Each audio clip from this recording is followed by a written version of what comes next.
ਜਿਹਨੂੰ ਜ਼ਨਾਨੀ ਖੈਰ ਨਾਲ ਤਕਰੀਬਨ ਹਰ ਰੋਜ਼ ਕੁੱਟਦੀ ਏ ਉਹ ਮੌਲਵੀ ਦੀ ਆ ਕੇ ਬੇਇੱਜ਼ਤੀ ਕਰਦਾ ਹੈ। ਅੱਜ ਤੋਂ ਬਾਅਦ ਮੇਰੀ ਗੱਲ ਯਾਦ ਰੱਖੋ, ਜਿਹੜਾ ਬੰਦਾ ਮਸੀਹ 'ਚ ਮੌਲਵੀ ਦੀ ਬੇਇੱਜ਼ਤੀ ਕਰੇ ਨਾ ਉਹਦੀ ਤਹਕੀਕ ਕਰ ਲਿਓ। ਜੇ ਚਾਚੀ ਤੋਂ ਖੱਲੇ ਨਾ ਖਾਂਦਾ ਹੋਵੇ ਤਾਂ ਮੇਰਾ ਅੱਬਾ ਨੇ,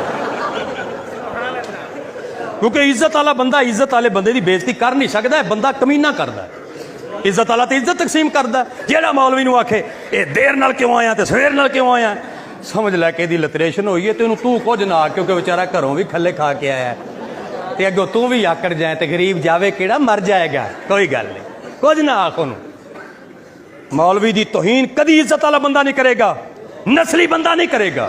ਜਿਹਦੇ ਜਿਸਮ ਵਿੱਚ ਚੰਗੇ ਮਾਂ ਬਾਪ ਦਾ ਖੂਨ ਹੈ, ਆਲਮੇ ਦੀਨ ਦੀ ਤੋਹੀਨ ਨਹੀਂ ਕਰੇਗਾ।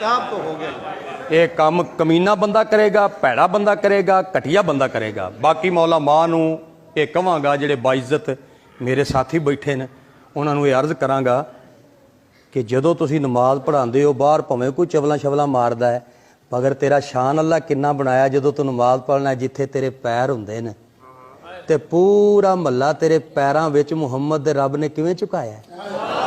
ਹਾਇਆ ਹਾਇਆ, ਇਹ ਮੰਜ਼ਰ ਕਦੀ ਵੇਖਿਆ ਹੀ? ਇਹਦੇ ਉੱਤੇ ਵੀ ਤੂੰ ਗੌਰ ਫਿਕਰ ਕਰ ਤੇ ਸੋਚ। ਮੇਰੀ ਬੜੀ ਪੁਰਾਣੀ ਤਕਰੀਰ ਦਾ ਜੁਮਲਾ ਜਵਾਨੀ ਵੇਲੇ ਵਾਲੀ ਦਾ। ਮੈਨੂੰ ਇੱਕ ਬੰਦਾ ਟੱਕਰਿਆ ਤੇ ਕਹਿਣ ਲੱਗਿਆ, ਡੋਗਰ ਸਾਹਿਬ। ਮੈਂ ਕਿਹਾ ਬਿਸਮਿल्ला ਕਰਾਂ। ਕਹਿਣ ਲੱਗਾ, ਜੀ ਮਸੀਤ ਦਾ ਮੌਲਵੀ ਸਾਹਿਬ ਚਲੇ ਗਏ ਨੇ, ਤੁਰਨ ਫਿਰਨ ਵਾਲਾ ਬੰਦਾ ਹੈ, ਕੋਈ ਇਮਾਮ ਲੱਭ ਦੇ। ਇਮਾਮ ਬਿਲਕੁਲ ਮੇਰੀ ਤਰ੍ਹਾਂ ਪੜ੍ਹਿਆ ਲਿਖਿਆ ਸੀ, ਇਮਾਮ। ਮੈਂ ਕਿਹਾ ਜੀ ਬਿਲਕੁਲ ਇਮਾਮ ਲੱਭ ਕੇ ਦਿੰਦੇ ਆ, ਤੇ ਇਹ ਫਰਮਾਓ। ਮੈਂ ਕਿਹਾ ਕਿਵੇਂ ਹੋਵੇ? ਹਾਫਜ਼ ਹੋਵੇ, ਹਾਫਜ਼। ਮੈਂ ਕਿਹਾ ਚਲੋ ਬਈ, ਪੂਰਾ ਹਾਫਜ਼ ਹੋਵੇ, ਕਾਰੀ ਵੀ ਹੋਵੇ। ਅੱਛਾ ਵੀ ਕਾਰੀ ਵੀ ਹੋਵੇ, ਮਸਲੇ ਮੁਸਲੇ ਵੀ ਦੱਸੇ। ਅੱਛਾ ਜੀ ਮਸਲੇ ਦੱਸੇ, ਗੁਸਲ ਕਫਨ ਵੀ ਦੇ ਲਵੇ, ਗੁਸਲ ਕਫਨ ਵੀ ਦੇ ਲਵੇ, ਤਕਰੀਰ ਵੀ ਤੇਰੀ ਤਰ੍ਹਾਂ ਟਿਕਾ ਕੇ ਕਰੇ, ਤਕਰੀਰ ਵੀ ਟਿਕਾ ਕੇ ਕਰੇ, ਛੁੱਟੀ ਕੋਈ ਨਾ ਕਰੇ। ਅੱਛਾ ਜੀ ਛੁੱਟੀ ਵੀ ਕੋਈ ਨਾ ਕਰੇ, ਸ਼ਾਦੀशुदा ਹੋਵੇ। ਅੱਛਾ ਜੀ ਬਾਲ ਬੱਚੜਦਾਰ ਹੋਵੇ। ਸਾਰੀਆਂ ਗੱਲਾਂ ਉਸ ਕਰ ਲਈਆਂ। ਮੈਂ ਕਿਹਾ ਤਾਇਆ ਹੁਣ ਇਹ ਦੱਸ ਵੀ ਉਹ ਖਿਦਮਤ ਕਿੰਨੀ ਕਰੋਗੇ? ਕਹਿੰਦਾ ਮੌਲਵੀ ਦੀਨ ਵੇਚਦੇ ਨੇ। ਮੈਂ ਕਿਹਾ ਮੈਂ ਸਮਝ ਗਿਆ ਕਿ ਕੀ। ਮੈਂ ਕਿਹਾ ਤੂੰ ਇਸ ਤਰ੍ਹਾਂ ਕਰ, ਬਹਾਵਲਪੁਰੋਂ ਪਲਾਸਟਿਕ ਦਾ ਲੈ ਆ ਮੌਲਵੀ, ਉਹਦੇ ਵਿੱਚ ਫੂਕ ਭਰ ਲਈ ਤੇ ਜਦੋਂ ਨਮਾਜ਼ ਪੜ੍ਹੀ ਤੇ ਫੂਕ ਕਰਕੇ ਉਹਨੂੰ ਨੁੱਕਰ ਨਾਲ ਲਾ ਦਿੱਤਾ। ਉਹ ਤੈਨੂੰ ਵੱਢਣੋਂ ਬਤਕਾਂ ਹੈ। ਤੂੰ ਦੁਨੀਆ ਤੋਂ ਜਾਵੇਂ ਤੇ ਤੇਰੀਆਂ 7 ਜੁਮੇ ਰਾਤਾਂ ਤੇ ਤਕਰੀਰ ਮੇਰੀ ਹੋਵੇ, ਅੱਲਾ ਕਰੇ। ਤੈਨੂੰ ਹਯਾ ਨਹੀਂ ਆਂਦੀ? ਤੇਰੀ ਸੱਸ ਹੈ, ਸਾਡੀ ਕੋਈ ਨਹੀਂ। ਤੇਰੀ ਰਿਸ਼ਤੇਦਾਰੀ ਹੈ, ਸਾਡੀ ਕੋਈ ਨਹੀਂ। ਸਾਡੇ ਬੱਚੇ ਪੈਸੇ ਨਹੀਂ ਮੰਗਦੇ। ਨਹੀਂ, ਅਸਾਂ ਕੀ ਖਾਂਦੇ ਆ? ਅਸਾਂ ਖਲ ਖਾਂਦੇ ਆ।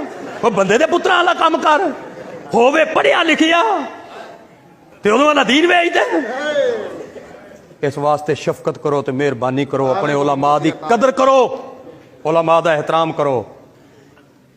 ਜ਼ਿੰਦਾ ਨੂੰ ਵੀ ਮੰਨੋ, ਮਰਨ ਤੋਂ ਬਾਅਦ ਜੋ ਮੰਨਣਾ ਹੈ, ਕੁਰਾਨ ਦੀ ਕਸਮ, ਮਰਨ ਤੋਂ ਬਾਅਦ ਮੰਨਣਾ ਹੈ। उम्र भर संग जनी करते रहे अहले चमन, ये अलग बात है दफनाएंगे बड़े एजाज के साथ।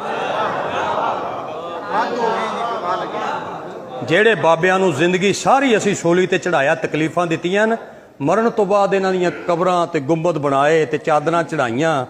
ਕੀ ਮੰਨਿਆ ਤੇ ਫਿਰ ਕੀ ਮੰਨਿਆ ਸੋਹਣਿਆ? ਫਿਰ ਵੇਖਣ ਆਣਾ ਜ਼ਿੰਦਗੀ 'ਚ ਮੰਨ, ਕਿਸੇ ਵੇਲੇ ਜ਼ਿੰਦਗੀ ਵਿੱਚ ਵੀ ਪੈਰ ਚੁੰਮ।